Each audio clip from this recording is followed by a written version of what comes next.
So one thing that was really great about Harold's Place, I mean, just to me, I'm sure, you know, Todd probably felt the same way, but it was in a way for us like a portal to go into, not just with the stories that he would tell, or we would draw out of them, or get him off of, because he would get into the same things a lot, but just, you know, the decor, everything was still from Harold's travels, and, you know, it was really beautiful to step back into that, and it was such a warm, inviting space. The sun, you know, it was a pleasure to be able to go over to Harold's.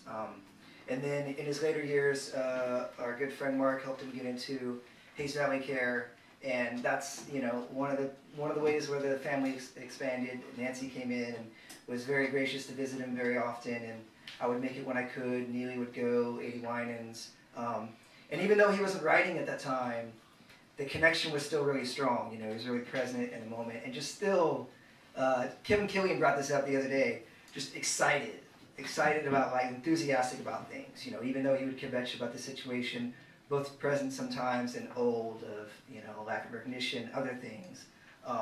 He was just still so full of love, and it shone through.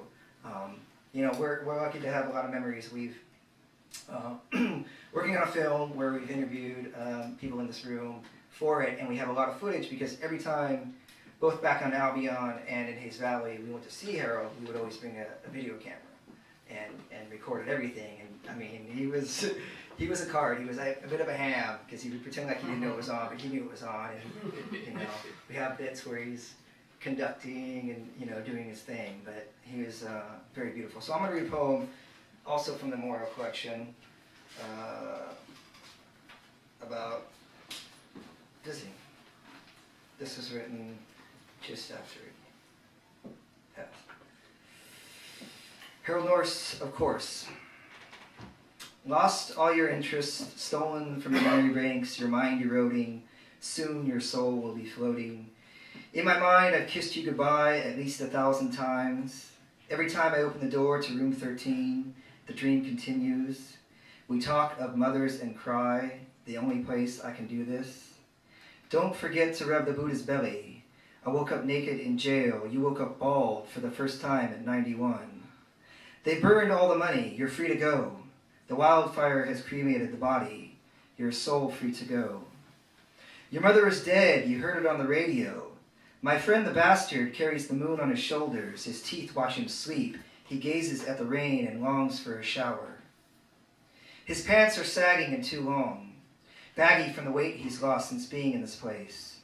Too long because his body is leaving so the soul can run naked and enjoy the wind like it used to. He smiles wide, my friend the poet.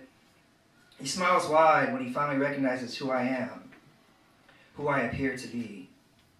He smiles wide, my friend the poet. He smiles wide even though he has no idea who I am.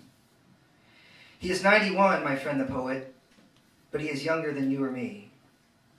You should have seen his eyes the day I played a recording of his voice 40 years ago.